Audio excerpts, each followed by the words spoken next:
轮廓怪异的浪花蟹，一斤就有500克。不知大家是否想吃？这种四不像的海洋生物却成为印度渔民顶级海鲜美食。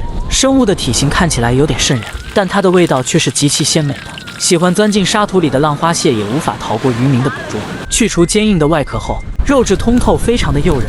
煮好的浪花蟹足以让大爷的8个儿子满足口福且填饱肚子。每当海边起浪时，便是捕捉浪花蟹的最佳时机。因浪花蟹会借助浪花的力量顺势上岸，上岸后会埋藏在沙土之中。以赶海为生的海爷早已经知道浪花蟹的习性。65岁的海爷已经有60年赶海经验，为了养活家里的8个儿子，打算在海滩里捕捉浪花蟹来填饱肚子。在海爷的一声令下，孩儿们才不慌不忙地赶来。作为带头大哥的海爷很快来到了细软的沙滩上，岸边的浪花蟹迅速被海爷的火眼金睛锁定。孩儿们在海爷的指引下，快速地前去捕捉。手速不错的6位儿子利用双手不断地抖动沙土，目的是将沙土里面的浪花蟹抖擞出来。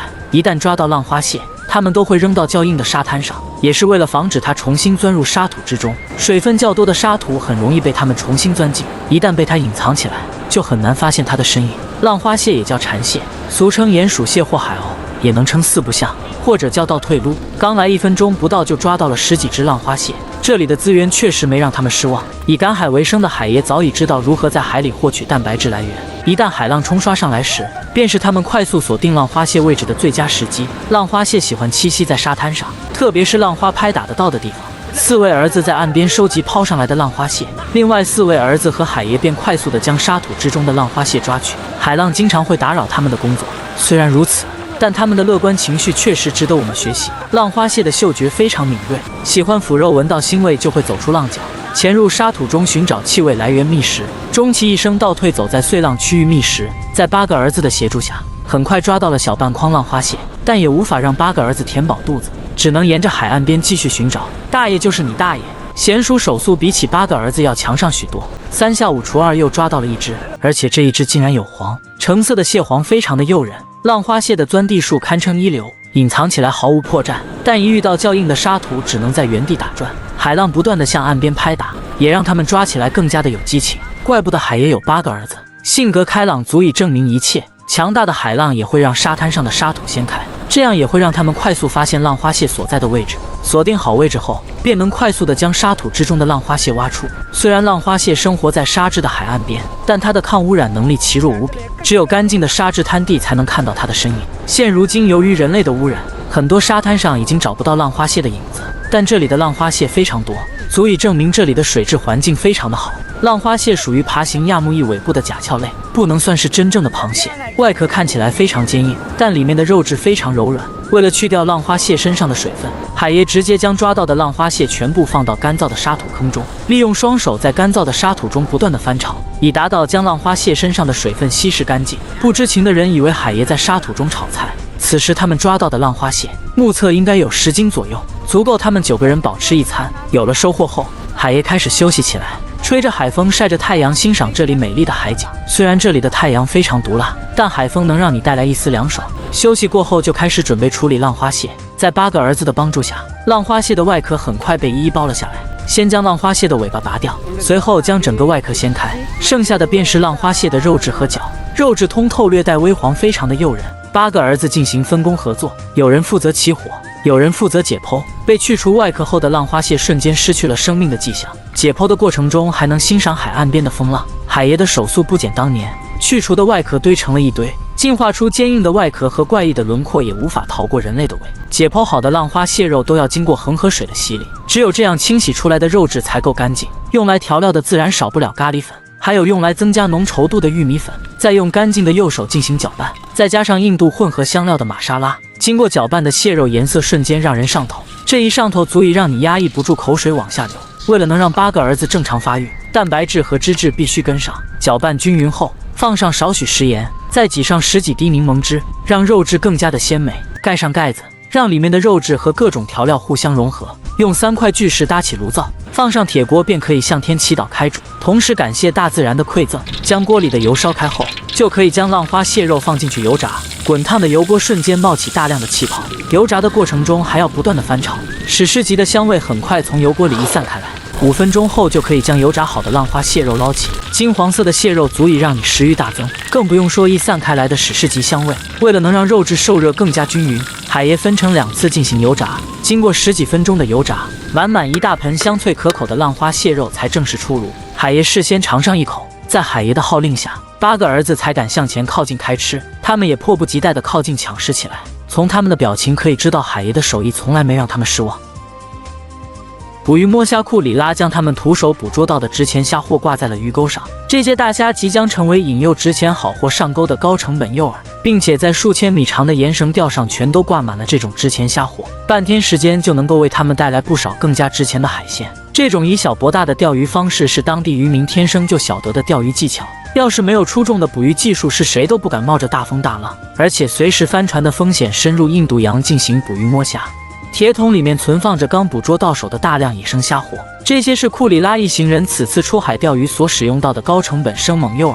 等待这些生猛诱饵的便是拉西手上的100来只鱼钩，而拉库里和库里拉则负责往鱼钩上挂这些诱饵，顺手便将其抛往冰冷的深海。与此同时，还必须保持生猛的诱饵处在鲜活的状态下沉入海底，用于引诱每一条吃货前来上钩。每一只鱼钩都代表着一条即将咬钩的海鲜。其实他们今天的主要任务便是钓取海底下的生鱼，但库里拉他们也非常欢迎其他更加值钱的鱼货前来咬钩。此时所使用到的延伸钓，从父辈开始就已经传承给了他们，而且一直沿用到现在，并且还一直为他们钓取了不少值钱好货。今天最少有100只大虾需要全部处理掉。看着一只只生猛大虾被快速抛出船外，一场小虾换大鱼的游戏也正式开始拉开帷幕。此时渔民在往海里投放用于识别放钓位置的浮漂，便已经结束了放钓作业。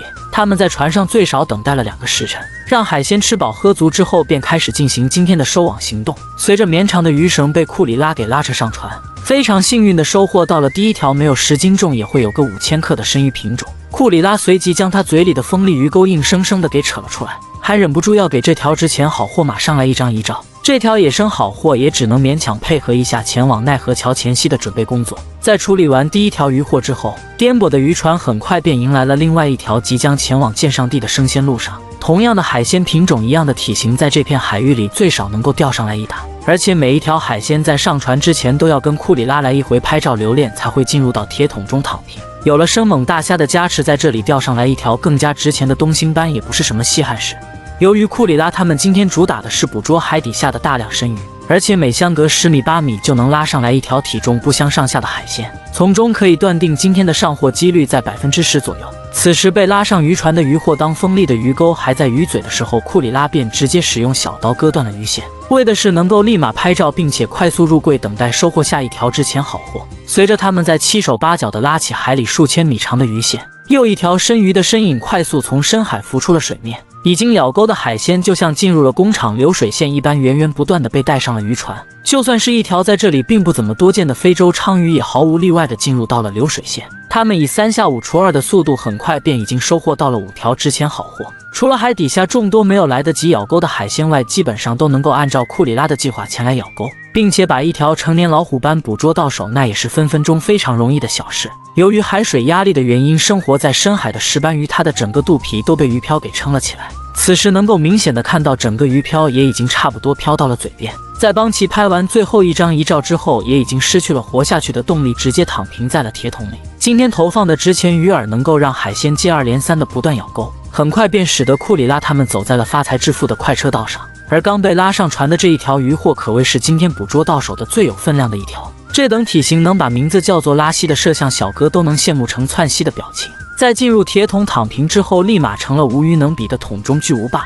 此时库里拉他们仍然在继续拉扯着剩余数百米长的鱼线，快速让各种已经咬钩的生鱼轮翻浮出水面。由于鱼货的上货速度实在是太快了，他们直接割断鱼线，就是为了争取能够快速处理下一条等待上船的海鲜。这就是3人干活4人监督的好处。在这种工作模式之下，到最后无聊至极的蔡老板也亲自上场来拉着鱼线。这不拉不要紧，让随时都会累成狗的蔡老板拉上来的100米长鱼线，也没有见到一条海鲜的踪影。狡猾的海鲜就是死也不想上这艘贼船，这让蔡老板非常的没有面子。但是直到鱼线的最后1米，奇迹还是发生了，一条体型修长的马鲛鱼突然浮出了水面，而负责打野的舔狗一郎随即立马伸出铁钩进行勾搭一番。渔获很快就被拉上了渔船。由于刚出水的马鲛鱼实在是太过于生猛，这时便少不了要被粗壮的木棍伺候一番，直到被抽打成震动棒为止。同样为了显摆一番手戴金戒指的蔡老板，也要跟他来一张一照才肯罢手。渔获满满的一天，最开心的莫过于蔡老板，今天又赚取了不少工人的血汗钱。